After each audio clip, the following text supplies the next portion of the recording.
कहा जाता है कि जिनके पास जज्बा होता है वे पहाड़ का सीना चीरकर अपने लिए रास्ता बना लेते हैं।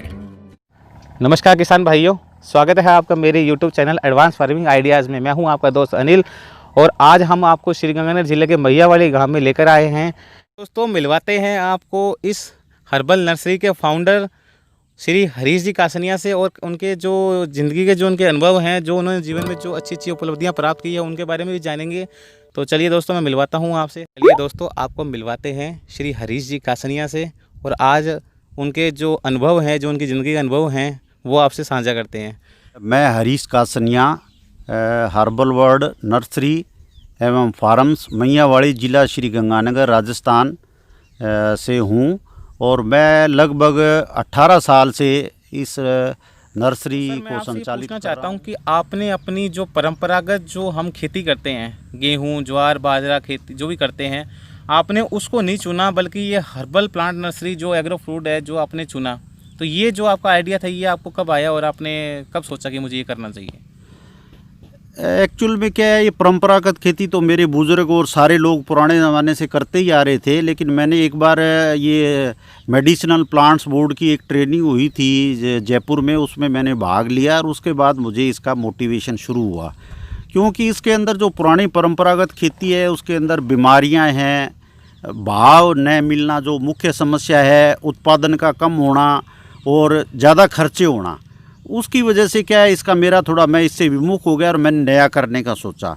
उसके बाद में मैंने धीरे धीरे मतलब मैंने समझो एक क्यारी से इसको शुरू किया और फिर धीरे धीरे इसको मैं आगे बढ़ाता गया और धीरे धीरे इसमें मेरा मुनाफा बढ़ता गया। उसके साथ साथ मेरा इसके अंदर मतलब रुचि भी मेरी बढ़ती गई और फिर मैंने इसको धीरे धीरे बढ़ाते बढ़ाते आगे चलता गया। तो सर आप हमें ये बताइए कि जैसे कि आज के टाइम में जैसे ये कोरोना आ गया जैसे, है ना, और हर्बल प्लांट की अब जैसे कुछ ज़्यादा ही डिमांड है, लोग आयुर्वेदिक तरफ दोबारा आ रहे हैं, एलोपैथिक को लोग छोड़ रहे हैं, अब जो अंग्रेजी दवाइयाँ उनको छोड़ रहे हैं। तो आप इस बारे में क्या बताना चाहेंगे? आपकी फ्रूट फार्म नर्सरी, ये नर्सरी हर्बल, इसमें किस किस तरह के पौधे हैं और आप किस लेवल पे काम करते हैं और क्या उसकी प्रोसेस रहती है, थोड़ा उसके बारे में हमारे व्यूअर्स को बताइए। इसके हर्बल के अंदर पहले तो मैं बताऊं भी हम औषधीय जो पौधे हैं वो किसानों को सप्लाई करते हैं, जो जड़ी बूटियां हैं, जो प्राकृतिक की देन है, जो जंगलों में होती रही है पहले से, जिसके लिए किसी तरह की खाद है, किसी तरह की पेस्टिसाइड है, किसी तरह की दवा है, किसी तरह की कोई ज़रूरत नहीं है, भगवान के घर से होती रही है। लेकिन इसका व्यापारिक उत्पादन करने के लिए सरकार ने इसके लिए प्रोत्साहन दिया है, सब्सिडी दी है, बैंक से ऋण दे रहे हैं। तो उससे क्या है कि इसकी आमदन बढ़ती रही है। इसके लिए अब हम किन्नू है, मौसमी है, माल्टा है, नींबू है, इनका भी हम उत्पादन कर रहे हैं। और इसके अंदर जैसे खाद का कम ही उपयोग करते हैं, पेस्टिसाइड का कम ही उपयोग करते हैं, जैविक उत्पाद जैसे नीम का खाद है, नीम के तेल हैं, जो जितने हम कर सकते हैं उनसे कर रहे हैं। इसके अंदर क्या है, अपनी जो प्रतिरोधक क्षमता है वो शरीर के अंदर बढ़ती रहती है और बीमारियों से लड़ने का जो है वो अपनी कुव्वत पैदा होती रहती है। इसलिए लोगों का रुझान भी ज़्यादा हो रहा है और लोग इसको ज़्यादा चाहते हैं। लेकिन जो मार्केटिंग की थोड़ी इसके अंदर समस्या आती है, अभी बिकता नहीं है, भाव नहीं मिलता, वो थोड़ी समस्या है, उसको हम सब मिलकर धीरे धीरे दूर करेंगे। तो सर मैं बताना चाहता हूँ अपने व्यूअर्स को कि सर के पास जैसा इनका व्यक्तित्व, इतना साधारण व्यक्तित्व है, जितने ही आपको साधारण दिख रहे हैं उतना ही बड़ा इनका मान सम्मान है। मैं बता देना चाहता हूं कि अगर इनकी उपलब्धियों की बात अगर मैं अपने मुंह से बताना शुरू करूंगा तो मैं शायद बता भी ना पाऊंगा कि इतनी इन्होंने आज तक अचीवमेंट कर ली है। इनको आप चाहे टीचर कह दीजिए, लेक्चरर, कृषि वैज्ञानिक और बाकी जो इनकी जो बड़ी बड़ी उपलब्धियाँ हैं वो मैं अपने मुँह से बता नहीं पा रहा हूँ। हम इनसे ही जानेंगे कि उन्हें अब तक जो अवार्ड्स हैं, जो हमारे, मैं बता देना चाहता हूँ कि जो राजस्थान का जो एरिया है गंगानगर, ये धान का कटोरा कहलाता है। ठीक है दोस्तों, यहाँ लमसम लोग जो है खेती ही करते हैं, पर हमारे जो हरीश जी कासनिया हैं इन्होंने हर्बल को चुना और ये नेशनल लेवल नहीं, इंटरनेशनल लेवल पे भी इनका काम कर रहा है। तो हम इनसे ये पूछते हैं कि इन्होंने ये उपलब्धियाँ हैं, जो वो कौन कौन सी उपलब्धियाँ हैं, कहाँ कहाँ से इन्हें अवार्ड मिले हैं और कौन कौन से इनको नाम से नवाजा गया है। तो इनके ही मुख से सुनेंगे आराम से। तो बताइए अंकल जी। ये मुझे भारत सरकार से और राज्य सरकारों से विभिन्न तरह के पुरस्कार और सम्मान प्राप्त हुए हैं, जिसमें प्रमुख है जो मैं बताता हूँ। एक तो हर्बल किंग की मुझे उपाधि दी गई है, उसके अलावा कृषि रत्न की उपाधि और प्लस 1,01,000 रुपये का चेक माननीय मुख्यमंत्री राजस्थान सरकार श्री अशोक जी गहलोत ने दिया। उसके अलावा जो कृषि मंत्री रहे शरद पवार जी, उन्होंने मुझे कृषि वैज्ञानिक की उपाधि दी। उसके अलावा मध्य प्रदेश सरकार है, गुजरात सरकार है, महाराष्ट्र सरकार है, वहाँ से भी मुझे विभिन्न मेलों में कृषि विश्वविद्यालयों के कार्यक्रमों में जाने का अवसर प्राप्त हुआ और वहाँ से भी मुझे सम्मान मिला। और इसके आधार पर मुझे जिला कलेक्टर गंगानगर ने भी गणतंत्र दिवस पे, स्वतंत्रता दिवस पे अनेक तरह के सम्मान पत्र दे के मुझे सम्मानित किया है। इसके अलावा जो मेले वगैरह होते हैं उसमें मुझे कृषि विश्वविद्यालयों में बुलाया जाता है एज रिसोर्स पर्सन। मैं किसानों का मार्गदर्शन करता हूं और मेरा जितना ज्ञान है वो मैं उनके साथ ज्ञान बांटता हूं। तो जैसा कि अंकल ये बताइए कि मैं सुने हैं आपके बारे में कि आप दूरदर्शन, GTV, जी न्यूज़, इन पे भी अपने इंटरव्यूज़ दे चुके हैं। हाँ, ये दूरदर्शन के साथ तो मेरा देखो आकाशवाणी और दूरदर्शन से तो मेरा पुराना नाता है।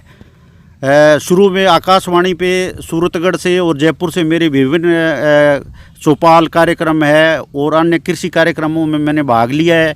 उसके बाद दूरदर्शन पे भी मेरे जो जयपुर से प्रसारित होते हैं उस कार्यक्रम में, राष्ट्रीय चैनल में, और उसके बाद जो किसान चैनल शुरू हुआ है उसके ऊपर भी मेरे कार्यक्रम निरंतर आते रहे हैं। इसके अलावा ये जो प्राइवेट चैनल्स है जैसे ABP न्यूज़ है जिसका प्रसिद्ध कार्यक्रम है घंटी बजाओ, जी न्यूज़ का कृषि क्रांति है उसके अंदर आता रहता है, ETV के अंदर भी मेरे कार्यक्रम आए हैं।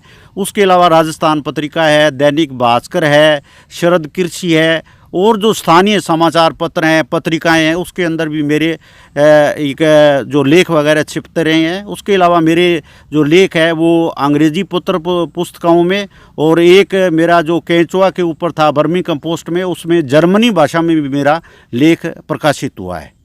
तो मैं सर आपसे ये पूछना चाहता हूँ कि जो ये हमारी फार्म नर्सरी है ये कितने एरिया में फैली हुई है और कितने तरह के इसमें पौधे, क्या क्या इसमें काम होता है? ये हमारा 45 बीघों के अंदर फार्म चल रहा है जो मान्यता प्राप्त है। मैंने पहले बताया इसमें हमने ग्रीन हाउस लगा हुआ है, नेट हाउस लगा हुआ है और टनल लगे हुए हैं। सारा इजराइल की टेक्निक से इसके अंदर काम हो रहा है, साइंटिफिक तरीके से होता है। अच्छा इसका प्रबंधन किया जाता है, समय पे खाद, समय पे कीटनाशक जो भी प्रयोग किए जाते हैं। और हमारा जो एग्रोनोमिस्ट जो हमारे पास रखे हुए हैं, विशेषज्ञ है, हमारा फार्म मैनेजर है, फार्म सुपरवाइज़र है, एग्रोनोमिस्ट है, उनकी अनुशंसा के अनुसार, ज़रूरत के अनुसार ही हम इनका अंदर डालते हैं।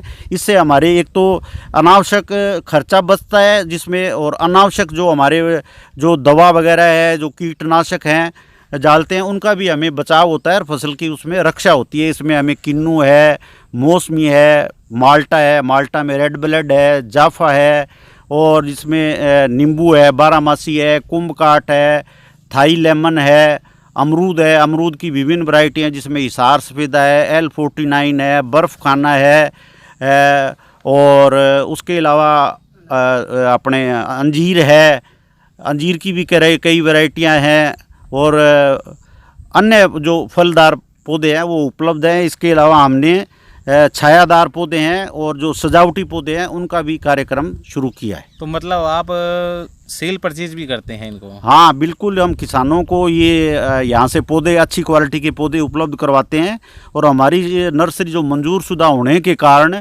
किसान है वो राजस्थान सरकार से और भारत सरकार से सब्सिडी भी प्राप्त कर सकते हैं और बैंक से लोन भी आसानी से प्राप्त हो जाता है और उन उच्च गुणवत्ता के पौधे उनको यहाँ से प्राप्त होते हैं। तो जैसा कि दोस्तों आपको बताया सर ने कि ये सेल परचेज का भी काम करते हैं। आपको पौधे अगर चाहिए तो जो स्क्रीन के ऊपर इनका नंबर आ रहा होगा, इनके जो इस फार्म नर्सरी का जो एड्रेस है वो आपको आ रहा होगा स्क्रीन पे, आप देख सकते हैं, आप इनसे डायरेक्ट बात कर सकते हैं। हम आपसे पूछना चाहते हैं कि इसके अंदर अपने जो आपने बताया था हमें कि जो किसान जो आते हैं यहाँ पर विजिट करने के लिए इस नर्सरी के अंदर, तो इसमें मतलब पर ईयर के मतलब पूरे साल के अंदर कितने मतलब किसान विजिट कर लेते हैं? ये देखो जी, इसमें आसपास के गंगानगर, हनुमानगढ़, फाजिलका जिलों से तो आते ही आते हैं, हमारे पास किसान आते हैं।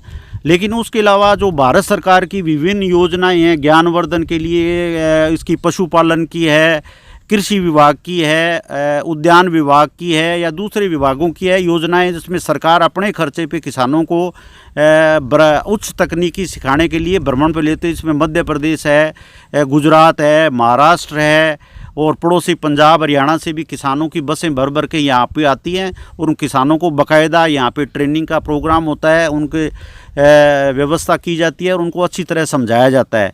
तो लगभग तकरीबन 70 से 80 हज़ार के जो किसान हैं वो इस फार्म को हर साल विजिट करते रहते हैं। युवाओं के लिए इसके अंदर जो रोज़गार का अवसर है वो क्या है और कैसे वो मतलब कर सकते हैं? आप जैसे आजकल पढ़ते होंगे टेलीविज़न के ऊपर, अखबार के अंदर भी, लड़के ने बीटेक किया, किसी ने आईआईटी पास किया, किसी ने सरकारी नौकरी छोड़ी, कोई विदेश गया हुआ था। उन्होंने अपना ज्ञान वर्धन करके सरकारी नौकरी छोड़ के और अपनी विभिन्न योग्यताएं जो उन्होंने आईटी सेक्टर के लिए की या दूसरे की, उनको छोड़ के खेती के अंदर रुझान बढ़ रहा है। और इसके अंदर आप देखो, ये कोरोना काल के अंदर सिवाय खेती या एग्रीकल्चर सेक्टर के अंदर जो ग्रोथ थोड़ी बहुत हुई है, हालांकि इसमें भी बहुत, जैसे कृषि उत्पादकों को, दूध के वालों को, मछली वालों को नुकसान भी हुआ है, लेकिन ये जो कृषि क्षेत्र है ये इसने कोरोना काल के अंदर भी मुनाफा कमाया है और कोई विशेष इसके ऊपर फ़र्क नहीं पड़ा है। लेकिन इसके लिए जो बाहर के युवा जो आते हैं वो एक तो टेक्नोलॉजी जो इंटरनेट है उसको यूज करके नए नए अपने जो प्रयोग धर्मी कार्य करके और नए बीज है, नई खाद है, नई तकनीक है, नया प्रबंधन है, उसको करके इसमें लाभ कमा सकते हैं और अच्छा उत्पादन भी ले सकते हैं और आगे अपना भविष्य भी बना सकते हैं। ये श्री त्रिभुवन ढूंढड़ा हैं और हमारे इस herbal world farms and nursery के मैनेजर हैं और इन्होंने झालावाड़ कॉलेज से किया हुआ है, बीएससी किया हुआ है और ये सारे फार्म की देखभाल वगैरह करते हैं। बाकी का आपको ये खुद अपना बताएंगे। ठीक। मेरा नाम त्रिभुवन है और मैं यहाँ हर्बल वर्ल्ड नर्सरी का सारा मैनेजमेंट संभालता हूँ। जैसे यहाँ की जो भी प्रतिक्रिया रहती है, जो सारा लेबर वगैरह है उनको मैं संभालता हूँ और उनसे जो भी काम होता है वो सारा काम करवाता हूँ। और यहाँ का जो ऊपर का जो पौधों को न्यूट्रिएंट वगैरह है वो मैं पीसी वर्मा डॉक्टर साहब की राय से लेके और सारा इनको जो न्यूट्रिएंट है, खाद, बीज जो भी है उनका मैनेजमेंट सब मैं ठीक करवाता हूँ। अगली वीडियो में आपसे मिलेंगे, सर से फिर एक बार मुलाकात करेंगे, क्योंकि आज जो हमारा विजिट था ये हर्बल प्लांट नर्सरी का था। सर से एक छोटी सी मुलाकात हम आप लोगों से हम करवा रहे थे। तो अगर आपको ये वीडियो अच्छी लगी तो प्लीज़ इस वीडियो को लाइक कर दीजिएगा। अगर चैनल पर नए हैं तो सब्सक्राइब जरूर कर लीजिएगा और मिलते हैं अगली वीडियो में। जय हिंद, जय भारत।